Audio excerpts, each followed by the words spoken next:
शिवसेना शेतकरी परिषदेचे राज्य प्रदेशाध्यक्ष शंकर अण्णा धोंडगे यांना शिवसेना संघटनात्मक बांधणीकडे जास्तीचे लक्ष घातले असून काही दिवसापूर्वीच शेतकरी परिषदेची महाराष्ट्र राज्याची कार्यकारिणी जाहीर केली होती। लोहा कंधार मतदारसंघात शिवसेना मजबूत करण्यासाठी लोहा शहराची नवीन कार्यकारिणी आज जाहीर करण्यात आली। शेतकरी परिषदेचे नेते शंकर अण्णा धोंडगे यांच्या मार्गदर्शनाखाली आणि वरिष्ठ नेत्यांच्या मान्यतेने ही नियुक्ती करण्यात आली आहे। शंकर अण्णा धोंडगे यांच्यावर शेतकरी परिषद राज्याध्यक्षाची जबाबदारी दिल्यानंतर शिवसेना युवा नेते तथा खासदार श्रीकांत शिंदे यांनी लोहा कंधार मतदारसंघातील जुनी कार्यकारिणी बरखास्त केली होती। नवीन कार्यकारिणी निवडीचे सर्व अधिकारी हे शंकर अण्णा धोंडगे यांना दिले होते। या अगोदरच लोहा कंधार तालुक्यातील कार्यकारिणी जाहीर केली होती। आज दिनांक 13 ऑगस्ट रोजी शंकर अण्णा धोंडगे यांच्या संपर्क कार्यालयात लोहा शहरातील कार्यकारिणी जाहीर केली। यावेळी नवनियुक्त पदाधिकाऱ्यांचे अभिनंदन करताना शेतकरी परिषदेचे राज्याध्यक्ष शंकर अण्णा धोंडगे म्हणाले की लोहा शहरात शिवसेना अधिक मजबूत करण्याची जबाबदारी आता नवीन कार्यकारिणीवर आहे। शेतकरी, युवा आणि सर्वसामान्यांच्या प्रश्नासाठी आम्ही आक्रमकपणे काम करू। उपमुख्यमंत्री एकनाथराव शिंदे यांचे हात बळकट करण्यासाठी येणाऱ्या काळात शिवसेना पदाधिकाऱ्यांनी काम करावे असे आवाहन शंकर अण्णा धोंडगे यांनी शिवसैनिकांना केले। यावेळी सर्व पदाधिकाऱ्यांचा सत्कार करून त्यांना भावी कार्यासाठी शुभेच्छा दिल्या। जिंदाबाद। एकनाथ भाई शिंदे तुम आगे बढ़ो, हम तुम्हारे साथ हैं। शंकर अण्णा धोंडगे तुम आगे बढ़ो, हम तुम्हारे साथ हैं। शंकर अण्णा धोंडगे तुम आगे बढ़ो, हम तुम्हारे साथ हैं। शिवसेना विशेषतः बऱ्याच दिवसापासून लोहा शहर कार्यकारिणीच्या बाबतीत आमचे सगळ्या सहकार्याचे प्रयत्न होते, पण आज मुहूर्त लागला आणि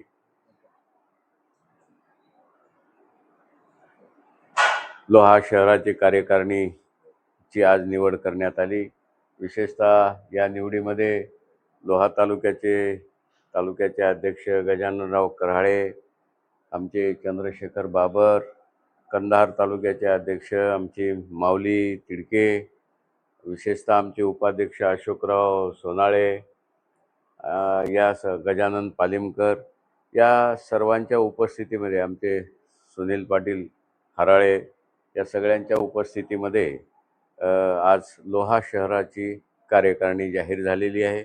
आणि लोहा शहराचे प्रमुख म्हणून आमचे खरं तर जुने जाणते आहेत, मोठा अनुभव त्यांच्या पाठीशी आहे।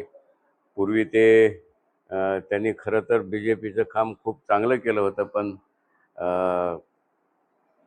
आदरणीय एकनाथराव शिंदे साहेबांचा जो लोहा येथे मार्चमध्ये 29 मार्चला जो मेळावा प्रवेशाचा झाला आणि एकनाथराव शिंदे साहेबांनी जे काही मार्गदर्शन केलं त्याच दिवशी ते प्रभावित झाले होते आणि त्यांनी त्याच दिवशी ठरवलं की आपण शिवसेनेसोबत काम करायचं। एक चांगला आणि धाडशी बऱ्याच दिवसानंतर आम्हाला अध्यक्ष म्हणून लक्ष्मणरावाच्या रूपाने मिळालेला आहे।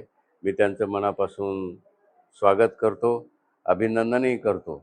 बाकी त्यांनी ही सर्व बॉडी आमचे पालिमकरांना उत्तरचा OBCचा अध्यक्ष केलेला आहे।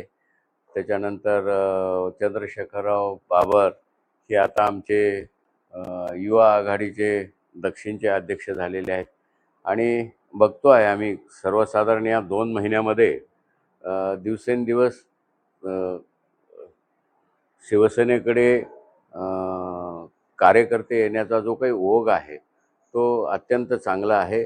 आणि सगळ्यांना असं वाटते की येणाऱ्या काळामध्ये या क्षेत्रात म्हणजे लोहा कंधार मतदारसंघात तर खूप मोठी ताकद उभी राहील, पण राज्यभरातही, कारण मागे 2 दिवसापूर्वी आम्ही राज्याची कार्यकारिणी संभाजीनगरला त्याची निवड केली। सर्व स्तरातून शिवसेनेकडे येण्याचा किंवा एकनाथराव शिंदे साहेबाच्या नेतृत्वाकडे येण्याचा कल सर्व स्तरातून आम्हाला सर्व विभागातून वाढताना दिसतो आहे। मी या सगळ्या नवीन निवडलेल्या सगळ्या माझ्या सहकाऱ्यांना, पदाधिकाऱ्यांना मनापासून शुभेच्छा देतो आणि त्यांच्या पुढच्या कार्याला शुभेच्छा देतो।